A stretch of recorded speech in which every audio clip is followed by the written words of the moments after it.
خالی ضرورتیں پوری کرنے سے رشتے کبھی نہیں نبھتے۔ ضرورتیں تو آپ اپنے ملازمین کی بھی پوری کرتے ہو۔ ضرورتیں تو آپ ان کی بھی پوری کر دیتے ہو جن کو آپ جانتے تک نہیں ہو۔ اصل چیز ہے احساس۔ جب تک احساس پیدا نہیں ہوگا رشتہ نبھتا نہیں بلکہ گھسیٹا جاتا ہے۔ کمزور سے کمزور عورت بھی اس وقت دنیا کی مضبوط اور طاقتور عورت بن جاتی ہے جب اسے ایک عزت دار مرد کا ساتھ نصیب ہو جائے، کیونکہ عورت کو طاقتور نہیں بلکہ عزت دار مرد کی ضرورت ہوتی ہے۔ بسم اللہ الرحمن الرحیم۔ السلام علیکم ویورز، کیسے ہیں آپ سب؟ Welcome back to my channel golden quotes FR۔ جی تو ویورز، آج میں آپ کے لیے ویڈیو لے کے آئی ہوں میاں بیوی کے ریلیشن شپ پر۔ اگر یہ ریلیشن زیادہ سٹرونگ ہوا تو ایک غریب گھر بھی دنیا میں جنت بن جاتا ہے، اور اگر یہی ریلیشن شپ آپ کا ویک ہوا تو ایک ہنستا بستا گھر بھی جہنم نما بن جاتا ہے۔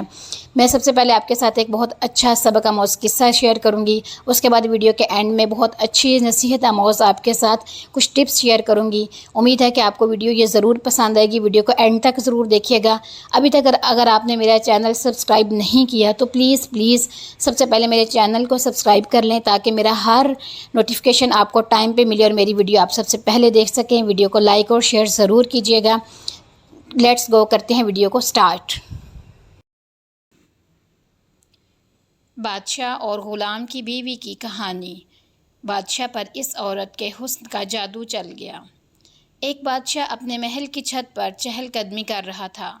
اسی دوران اس کی نظر محل کے نزدیک ایک گھر کی چھت پر پڑی، جہاں ایک خوبصورت عورت کپڑے سکھا رہی تھی۔ بادشاہ نے اپنی باندی کو بلا کر پوچھا، یہ کون ہے؟ باندی نے بتایا کہ بادشاہ سلامت، یہ آپ کے غلام فیروز کی بیوی ہے۔ بادشاہ پر اس عورت کے حسن کا جادو چل گیا تھا۔ بادشاہ اس حسین عورت تک پہنچنے کے طریقے سوچنے لگا۔ اس نے اپنے غلام فیروز کو بلایا۔ جب فیروز حاضر ہوا تو بادشاہ کہنے لگا، فیروز، ہمارا یہ خط فلاں ملک کے بادشاہ کو دے آؤ، اور ہاں، اس کا جواب بھی ساتھ لے آنا۔ فیروز وہ خط لے کر گھر سے لے چلا گیا اور اپنے تکیے کے نیچے رکھ دیا۔ سفر کی تیاری کرنے لگا۔ رات گزری، صبح منزل کی طرف روانہ ہو گیا۔ اس بات سے لا علم کہ بادشاہ نے اس کے ساتھ کیا چال چلی ہے۔ ادھر جیسے ہی فیروز نظروں سے اوجھل ہوا، بادشاہ فیروز کے گھر پہنچ گیا اور آہستہ سے فیروز کا دروازہ کھٹکھٹانے لگا۔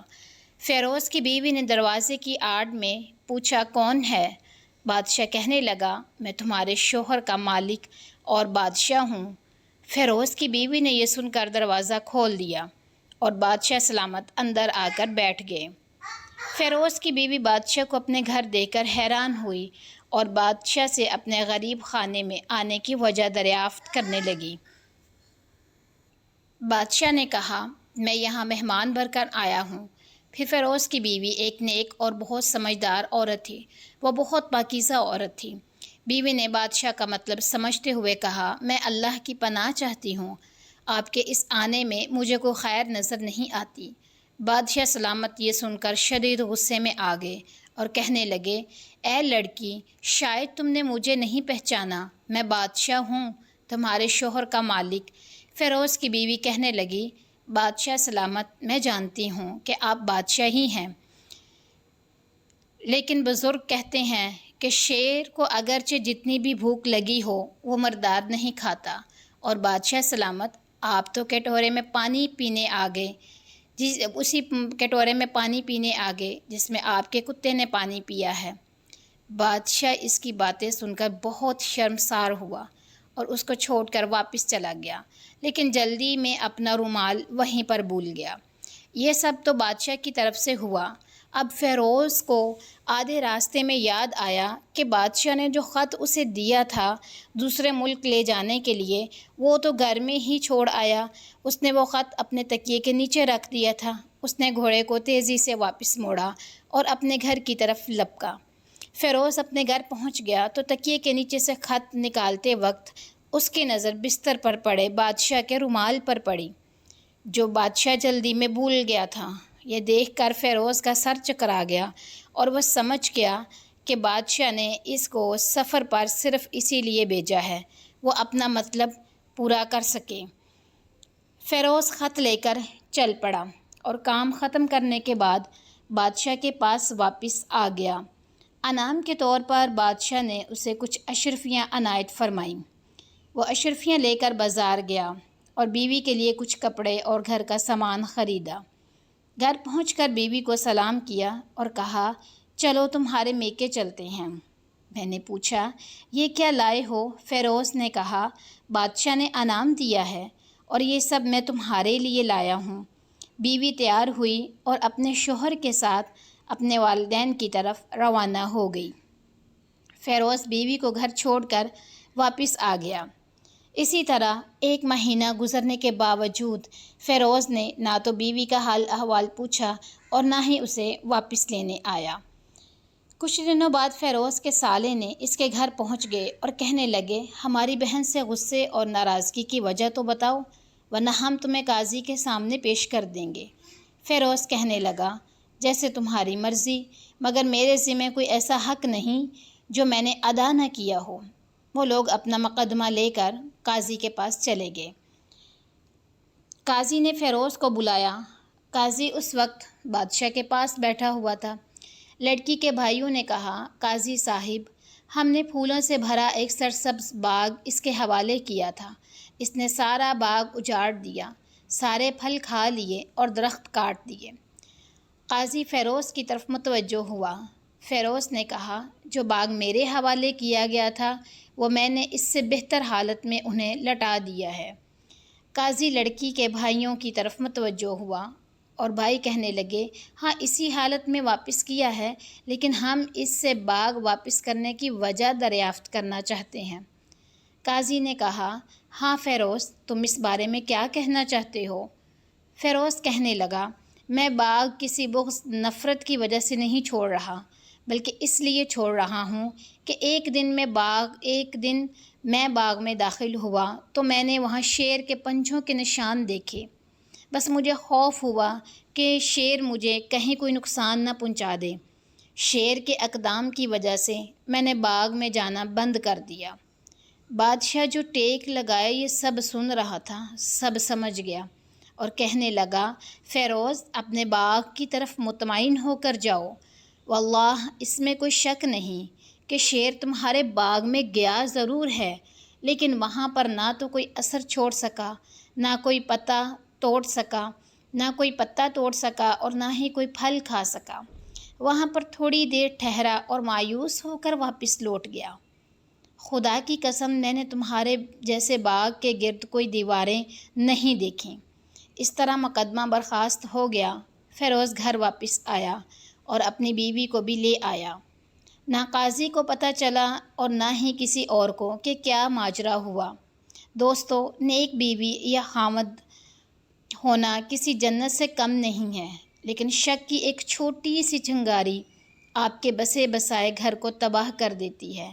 اس لیے کبھی بھی ان معاملات میں جلد بازی مت کیا کریں، اپنے گھروں کو اجاڑنے سے بچائیں اور خوب بہتر ہے کہ اپنے اہل و عیال کے عیب چھپائے رکھنا، اپنے گھروں کے بید کسی پر ظاہر نہ ہونے دیا کریں۔ اللہ ہمارے گھروں کو خوشیوں سے بھر دے اور ہمارے اہل و عیال کو اپنے حفظ و امان میں رکھے، آمین۔ ازواجی زندگی کا حسین تصور۔ قرآن مجید میں میاں بیوی کے بارے میں جو تصور کنسپٹ دیا وہ آج تک کوئی دوسرا معاشرہ پیش نہیں کر سکا۔ قرآن مجید میں اللہ تبارک و تعالی نے ارشاد فرمایا، میاں بیوی کے بارے میں کہا کہ وہ تمہارا لباس ہیں اور تم ان کا لباس ہو۔ لباس سے تشبیہ دینے میں حکمتیں ہیں۔ ایک یہ کہ لباس سے انسان کو زینت ملتی ہے، لباس سے اس کے عیب چھپتے ہیں، اور دوسری بات یہ کہ انسان کے جسم کے سب سے زیادہ قریب اس کا لباس ہوتا ہے۔ تو بیوی کو خاوند کے لیے لباس کہا اور خاوند کو بیوی کے لیے لباس کہا۔ اب تم دونوں ایک دوسرے کے اتنا قریب ہو جتنا قریب لباس ہوا کرتا ہے۔ اب بتائیں، قرب کا اس سے بہتر تصور کوئی دوسرا مذہب پیش ہی نہیں کر سکتا جو اسلام نے پیش کیا ہے۔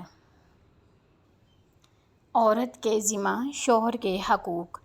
ہر جائز امر میں اس کی اطاعت اور فرما برداری کرنا، شوہر کی مالی حیثیت سے زیادہ خرچے کا مطالبہ نہ کرنا، شوہر کو جس کا گھر آنا ناپسند ہو اس کی اجازت کے بغیر نہ آنے دینا، اس کی اجازت کے بغیر اس کا مال کسی کو نہ دینا، شوہر کی اجازت کے بغیر نفل نماز نہ پڑھنا اور نفل روزہ بھی نہیں رکھنا چاہیے، شوہر کو حرام کمائی سے بچانے کی فکر کرے، شوہر کو غربت یا بدصورتی کی وجہ سے حقیر مت سمجھنا، اگر شوہر میں شریعت کے خلاف کوئی چیز دیکھے تو ادب سے منع کرے، شوہر کا نام لے کر نہ پکارے، کسی کے سامنے اس کے عیب بیان نہ کرنا اور نہ اس کے سامنے زبان درازی کرنا، شوہر کے عزیز و اقارب سے لڑائی جھگڑا نہ کرنا، اگر کوئی شرعی عذر نہ ہو تو شوہر کے والدین کی خدمت کو سعادت سمجھنا،